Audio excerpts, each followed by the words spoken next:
बिस्मिल्लाहिर्रहमानिर्रहीम अस्सलाम वालेकुम स्टूडेंट्स। आज की वीडियो लेक्चर में हम पढ़ेंगे classification of virus. A cellular life chapter में अब ये हमारा तीसरा टॉपिक है और ये कौन सा टॉपिक है? ये है क्लासिफिकेशन ऑफ वायरस। तो चलिए अब स्टार्ट लेते हैं और पढ़ते हैं क्लासिफिकेशन ऑफ वायरस। यहाँ पर हमने हेडिंग डाल दिया है क्लासिफिकेशन ऑफ वायरस। तो अब लोगों के बुक में जो क्लासिफिकेशन ऑफ वायरस दिया गया है वो दो तरह का दिया गया है। First one classification of virus जो है वो है on the basis of morphology. Virus के मार्फोलॉजी के बेस पे उन्होंने एक क्लासिफिकेशन दिया हुआ है कि वायरस का शक्ल किस तरह है। और दूसरा क्लासिफिकेशन जो उन्होंने वायरस के बारे में दिया हुआ है वो है on the basis of host, कि ये कौन से लिविंग ऑर्गेनिज्म को एज आ होस्ट के तौर पे यूज़ करता है और उनके अंदर रहता है। अच्छा, तो यहाँ पे फर्स्ट ऑफ ऑल हम स्टार्ट लेते हैं मार्फोलॉजी के बेस पे कि मार्फोलॉजी के बेस पे वायरस को कितने क्लासेस में क्लासिफाई किया गया है। तो यहाँ पर मार्फोलॉजी के बेस में वायरस को 3 कैटेगरीज में क्लासिफाई किया गया है। फर्स्ट वन कैटेगरी जो है वो है स्पेरिकल वायरस। ऐसे वायरसेस जिनका शक्ल गोल हो उनको स्पेरिकल वायरस कैटेगरी में रखा गया है। स्पेरिकल कहा जाता है गोल को। इसका एग्जाम्पल क्या है? E G. Polio virus. Polio virus का अगर मॉर्फोलॉजी शक्ल देखा जाए तो ये गोल शक्ल का होता है। यहाँ पर हमने एक छोटा सा डायग्राम बना दिया है। ये क्या है? Polio virus. इसके अंदर ये हेक्सागोनल शेप वाला स्ट्रक्चर जो है इसको कहा जाता है कैप्सिड। इसको कैप्सिड कहा जाता है। और इस कैप्सिड स्ट्रक्चर के अंदर क्या मौजूद होता है? जेनेटिक मटेरियल मौजूद होता है। तो पोलियो वायरस के में जो कैप्सिड के अंदर जेनेटिक मटेरियल मौजूद होता है वो होता है आरएनए। यहाँ पर क्या मौजूद होता है? आरएनए। अच्छा, ये हो गया इसका जेनेटिक मटेरियल। फिर इसके इर्द गिर्द यहाँ पर ये रीजन आप लोगों को दिखाई दे रहा होगा, इस कैप्सिड से लेकर इस ग्रीन मेम्ब्रेन तक। ये ग्रीन कलर वाला एनवल्प क्या कहलाता है? इसको मेम्ब्रेन कहा जाता है। तो ये हो गया मेम्ब्रेन। और मेम्ब्रेन और कैप्सिड के बीच में जो रीजन है इसको शेल कहा जाता है। यहाँ पे थोड़ा सा इसको डिस्कस कर लेते हैं, बाकी डिटेल और इसका केमिकल कंपोजिशन वगैरह आगे टॉपिक्स में हम डिस्कस कर लेंगे पूरी तरह। तो इस रीजन को शेल कहा जाता है। और शेल के बाहर यहाँ पे प्रोटीन और कार्बोहाइड्रेट का एक और कवरिंग मौजूद होता है जिसको ग्लाइको प्रोटीन कहा जाता है। ये क्या है? ग्लाइको प्रोटीन्स कवर होता है ये। अच्छा, तो ये सर्कुलर स्ट्रक्चर जो होता है ये पोलियो वायरस का होता है। अब इसके बाद नेक्स्ट वन कैटेगरी जो उन्होंने क्लासिफिकेशन का दिया हुआ है वो है टेडपोल शेप वायरस। कुछ ऐसे वायरसेस भी हैं जिनका शेप टेडपोल की तरह होता है। टेडपोल क्या होता है? आप लोगों ने फ्रॉग का लार्वा देखा होगा। वो भी क्या होता है? मेटामॉर्फोसिस प्रोसेस से पहले कुछ इस तरह का स्ट्रक्चर उसका होता है, इस तरह। तो इस स्ट्रक्चर को क्या नाम देते हैं? टेडपोल का नाम हम देते हैं। यह होता है टेडपोल। टेडपोल क्या होता है? फ्रॉग का लार्वा होता है। तो इसकी तरह शेप होता है कुछ वायरसेस का। इसका एग्जांपल क्या है? ई.जी. बैक्टीरियोपेज। बैक्टीरियोपेज वायरस एक ऐसा वायरस है जिसका शेप टेडपोल की तरह होता है। इसके यहाँ पर यह स्ट्रक्चर हमने बना दिया है। ये क्या है? बैक्टीरियोपेज वायरस। सबसे पहले ये ऊपर वाला पोर्शन जो है ये क्या कहलाता है? Head region. ये है इसका हेड रीजन।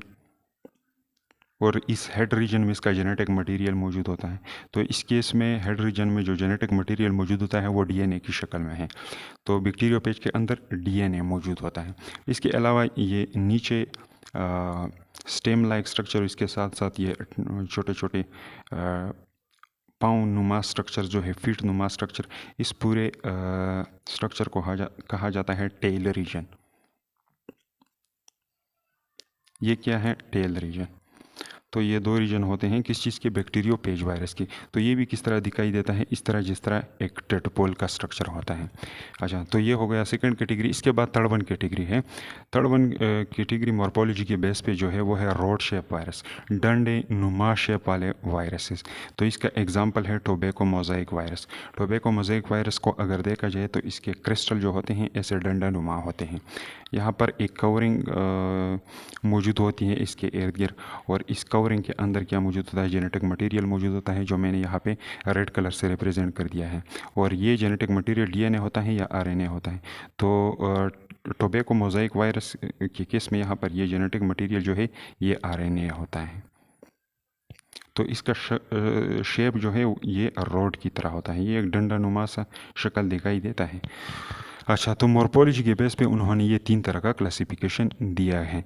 अच्छा, तो उम्मीद है ये समझ में आ चुका होगा। अब नेक्स्ट ऑन क्लासिफिकेशन की तरफ आते हैं, on the basis of host की बुनियाद पे कि किस ऑर्गेनिज्म के अंदर या लिविंग ऑर्गेनिज्म के अंदर ये वायरसेस एज अ पैरासाइट के तौर पे रहता है।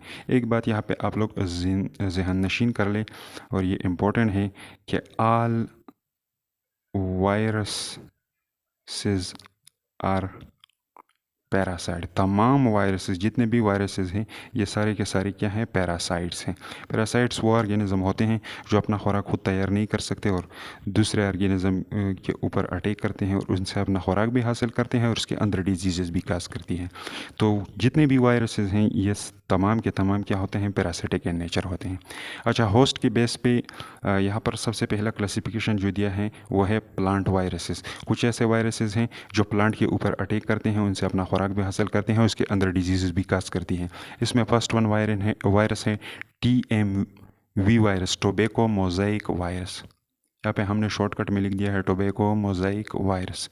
इसके अलावा सेकंड वन प्लांट वायरस जो है वो है CMV कुकम्बर मोज़ाइक वायरस। ये कीड़े को लगता है, कुकम्बर। और इसके अलावा थर्ड वन प्लांट वायरस जो है वो है PVX पोटैटो वायरस X। ये आलू के प्लांट्स को लगता है।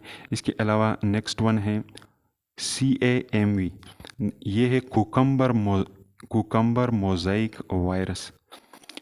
सॉरी, ये है कॉलीफ्लावर मोज़ाइक वायरस। ये है कॉलीफ्लावर मोज़ाइक वायरस। ये एक ऐसा वायरस है जो कि गोभी के प्लांट जो होते हैं उनको इन्फेक्ट कर देता है। इसके अलावा नेक्स्ट वन जो है वो है येलो वेन मोज़ाइक वायरस। ये वायरस किस चीज़ को लगता है? ये भिंडी के प्लांट जो होते हैं उनको इन्फेक्ट कर देता है। अच्छा, तो ये हो गए प्लांट वायरसेस। इसके अलावा कुछ ऐसे वायरसेस हैं जो कि एज अ पैरासाइट के तौर पे एनिमल्स के ऊपर अटैक करते हैं और उनसे अपना खुराक भी हासिल करते हैं और इसके अंदर डिजीज़ भी काज करती हैं। तो इसके एग्जाम्पल कौन कौन से हैं? इसका फर्स्ट एग्जाम्पल है पोलियो वायरस। पोलियो वायरस कौन सा डिजीज़ काज करता है? पोलियोमाइलाइटिस। इसके अंदर ये पोलियो वायरस क्या कर देता है? हमारे नर्वस सिस्टम के ऊपर अटैक कर देता है और आदमी क्या हो जाता है? पैरालाइज हो जाता है। तो ये पोलियो वायरस ह्यूमन के अंदर ये पोलियोमाइलाइटिस डिजीज़ काज कर देता है। इसके अलावा स्मॉल पॉक्स वायरस जो है ये स्मॉल पॉक्स डिजीज़ काज कर देता है। स्मॉल पॉक्स डिजीज़ में क्या होता है? सारे स्किन के ऊपर छोटे छोटे दाने नुमा स्ट्रक्चर एराइज हो जाते हैं। इसके अलावा नेक्स्ट वायरस है एनिमल वायरस, वो है मीज़ल वायरस। मीज़ल वायरस जो है वो मीज़ल डिजीज़ काज कर देता है। मीज़ल कौन सा बीमारी होता है? खसरा। इसके अंदर भी छोटे छोटे रेड स्पॉट लाइक दाने नुमा स्ट्रक्चर बॉडी के ऊपर अपीयर हो जाते हैं। दाने नुमा स्ट्रक्चर सारे बॉडी के ऊपर अपीयर हो जाते हैं। तो इस कंडीशन को मीज़ल डिजीज़ कहा जाता है और ये मीज़ल वायरस से लगता है। इसके अलावा नेक्स्ट वन वायरस जो है वो है मम्प वायरस। मम्प वायरस एक ऐसा वायरस है जिससे मम्प्स डिजीज़ काज होती है। मम्प्स डिजीज़ में क्या होता है? ये हमारे ईयर के नीचे जो यहाँ पर छोटा सा ग्लैंड मौजूद होता है जो कि है पैरोटिड ग्लैंड। इस पैरोटिड ग्लैंड जो कि असल में एक सलाइवरी ग्लैंड है, इसके अंदर ये वायरस क्या कर देता है? इन्फ्लामेशन काज कर देता है और यहाँ पे इसी एरिया को, इस ग्लैंड को इन्फेक्ट कर देता है। तो फिर इस डिजीज़ को मम्प डिजीज़ कहा जाता है। इसके अलावा नेक्स्ट वन इन्फ्लुएंजा वायरस है और इससे क्या काज होता है? इन्फ्लुएंजा काज होता है। इन्फ्लुएंजा किसे कहा जाता है? ज़ुकाम को।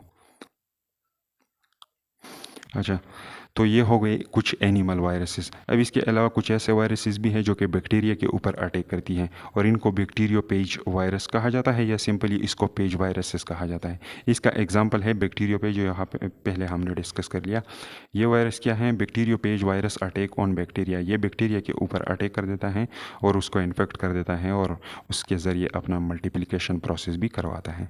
अच्छा, तो ये तो थोड़ा बहुत क्लासिफिकेशन ऑफ वायरस के बारे में। नेक्स्ट वीडियो लेक्चर में हम एसेल्यूलर लाइफ के बाकी मानदा चैप्टर्स को तरतीबवार डिस्कस करेंगे।